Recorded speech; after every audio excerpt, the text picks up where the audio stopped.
Well, so allow me to start, gentlemen.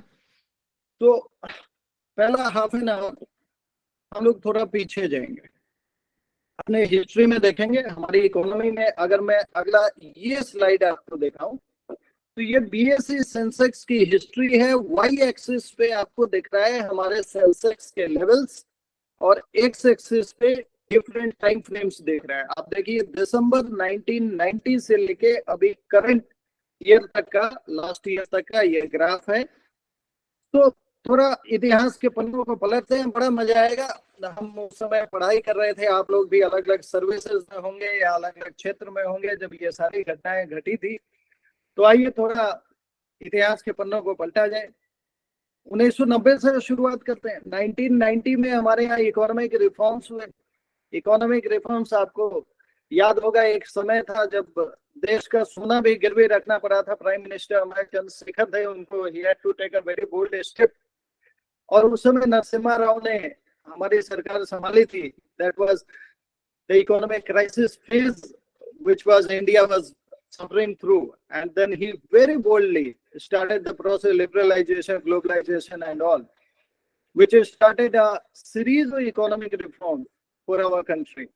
और हमारी country विदेशी कंपनियों के लिए खोली गई, और उस समय ऐसा लगा था कि जो भारत की कंपनियां हैं बस एक सप्लायर बन के रह जाएगी, मगर हुआ उल्टा ही। उस समय जितनी भारत की कंपनियां हैं, most of the company became MNCs, multinational companies बन गई थी। इसका आफ्टर इफेक्ट बहुत अच्छा रहा था। तो 1990 के बाद जब 96 के दशक में हम आते हैं, तो 96 से 99 ये एक ऐसा दशक था जब एक पॉलिटिकल इनस्टेबिलिटी भारत में जबरदस्त आ गई थी।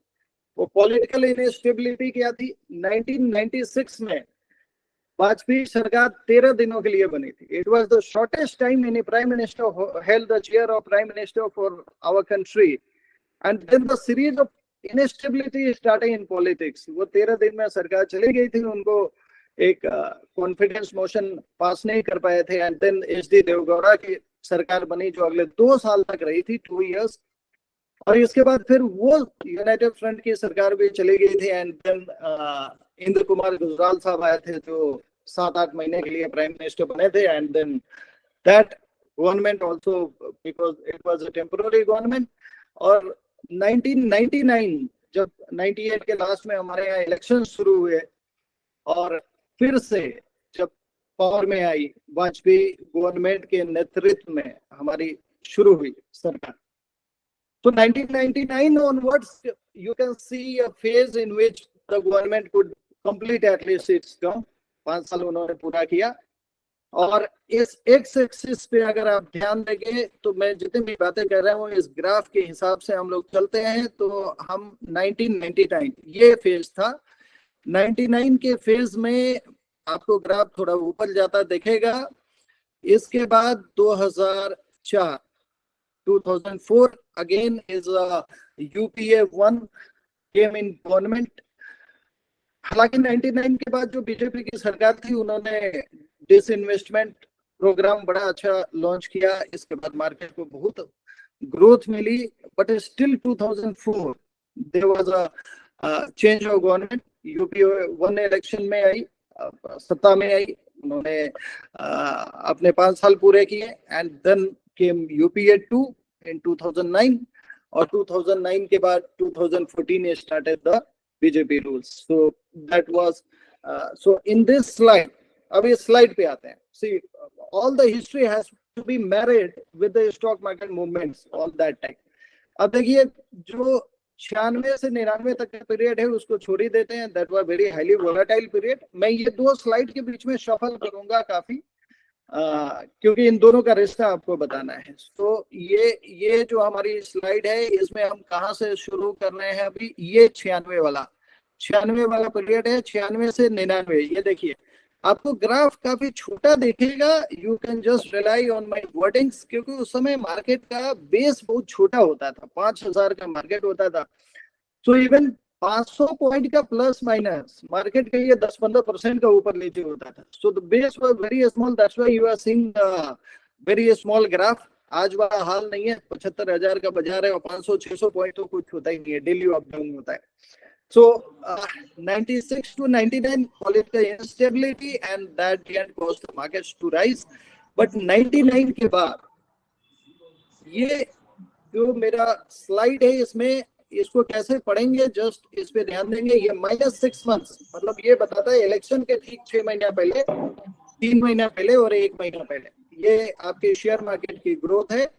और 99 में इलेक्शन के बाद 1 महीना बाद, 3 महीना बाद और 6 महीना बाद क्या स्टेटस रहा है, we have to see it very minutely.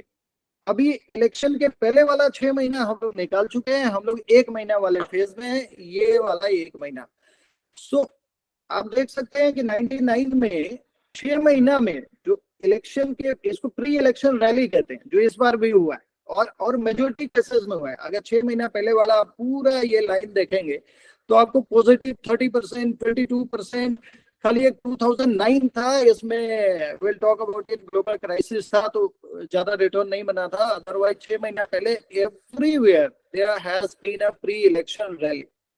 सो 99 के इलेक्शन के पहले भी 30%, अगर 6 महीना किसी ने बिताए थे तो 30% का बाजार में रिटर्न आया था। गवर्नमेंट मार्केट के हिसाब से आई थी, मगर आप देखिए गवर्नमेंट के आते ही, गवर्नमेंट के आने के पहले जो हमारी थी वो अगले 1 महीने में कंटिन्यू नहीं रही है। अगले 1 महीने में 0.2% का ग्रोथ और उसके 3 महीने में 3% का ही ग्रोथ आया। So people start getting demotivated. पहले से 30% जब रिटर्न बन रहा होता है and everybody comes into the market in A euphoric drive thinking that कि अभी तो हर महीना हमारे लिए 10-15% कमाने का टाइम है। इसके बाद जो इलेक्शन हो जाता है, रिजल्ट आ जाता है तो मार्केट उसको निराश करने लगता है।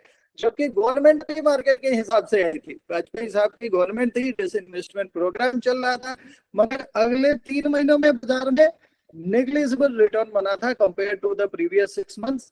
मगर हाँ, if somebody stayed with patience, जो अगला 6 महीना था उसमें 20% का रिटर्न मार्केट ने दे दिया था। सो दैट कमांड्स दैट कि मार्केट के बिल्कुल 1 महीने बाद और 3 महीने बाद कुछ भी नहीं बने तभी हमें अपना धैर्य नहीं खोना है। अगर गवर्नमेंट की नीतियां बाजार को समझ आती है, अगर बाजार पहले से एक टेम्पो में चल रहा है तो बाजार उस रिटर्न को कंटिन्यू करता है। मगर इसके बाद मैं फिर से आपको ये सेंसेक्स की हिस्ट्री के ग्राफ पे लेके आऊंगा और आपको बताऊंगा कि ये खाली इलेक्शन और गवर्नमेंट का सवाल ही नहीं, ये सवाल जो पूरे संसार में जो घटनाक्रम हो रहा है, जो इवेंट्स हो रहा है, उसको भी टुगेदर देखने का सवाल है। तो आप देखिए 99 में गवर्नमेंट बनी है, ये मेरा पॉइंटर अगर आपको दिख रहा हो, मार्केट बढ़ा है और इसके बाद मार्केट में लगातार करेक्शन चालू हो गया है। So this was 2000 you just visualize कि सरकार बनी है, 2-3 महीने कोई रिटर्न नहीं बना, मगर 6 महीने में रिटर्न बन गया और 6 महीने में रिटर्न बनने के बाद 2000 में मार्केट लगभग एक crash kind of burst kind of situation में आ गया। अब इसकी तफ्तीश करते हैं क्या हुआ था 2000 में। सन 2000 में .com बबल फूटा था। अगर मैं अपनी पुरानी बातें याद करूं तो हम लोगों ने उसमें मैट्रिकुलेशन का एग्जाम पास किया था और हम लोग आईआईटी की तैयारी कर रहे थे और उस समय आईआईटी से ज्यादा एक कॉलेजेस थी ट्रिपल आईटी, उसका बोलबाला हो गया था। ज्यादा डिमांड ट्रिपल आईटी के एडमिशंस के लिए होती थी। वो था एक .com का जमाना, टेक्नोलॉजी नहीं आई थी, इंटरनेट नया आया था और उस समय ये हो रहा था कि कोई भी कंपनी अगर टेक्नोलॉजी बेस्ड है और कंपनी के नाम के अंत में अगर .com लगा हुआ है तो उसके शेयर 2 गुने, 4 गुने, 6 गुने होने में टाइम नहीं लग रहा था। सो whenever market goes irrational, whenever market goes crazy towards a theme, then there is a chance of a creation of a bubble. और वो बबल एक ना एक